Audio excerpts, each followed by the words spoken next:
দেশের বাজারে স্বর্ণের দাম আরেক দফা কমিয়েছে বাংলাদেশ জুয়েলার্স অ্যাসোসিয়েশন বাজুস। ভরিতে এবার ৩,২৬৬ টাকা কমানো হয়েছে। এতে ভ্যাট সহ ২২ ক্যারেটের এক ভরি স্বর্ণের দাম ২,২৫,২৯০ টাকা নির্ধারণ করেছে সংগঠনটি। সোমবার ৬ জুলাই দুপুর ১২টায় এক বিজ্ঞপ্তিতে এ তথ্য জানিয়েছে বাজুস। নতুন এ দাম গতকাল দুপুর ১২টা ১৫ মিনিট থেকে কার্যকর হয়েছে। সমন্বিত ওই দামে আজ বুধবারও বিক্রি হবে স্বর্ণ। নতুন দাম অনুযায়ী দেশের বাজারে ভ্যাট সহ প্রতি ভরি ১১,৬৬৪ গ্রাম ২২ ক্যারেটের স্বর্ণের দাম পড়বে ২,২৫,২৯০ টাকা।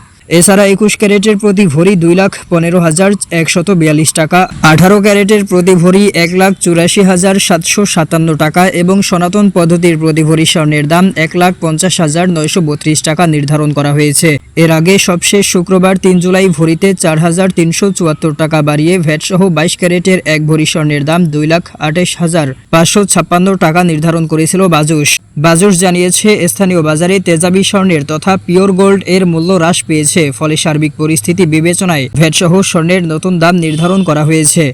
এ নিয়ে চলতি বছর এখন পর্যন্ত দেশের বাজারে ৮৭ বার সমন্বয় করা হয়েছে স্বর্ণের দাম, যেখানে দাম ৪৩ দফা বাড়ানো হয়েছে, কমানো হয়েছে ৪৩ দফা ও ১ দফা ভ্যাট সমন্বয় করা হয়েছে।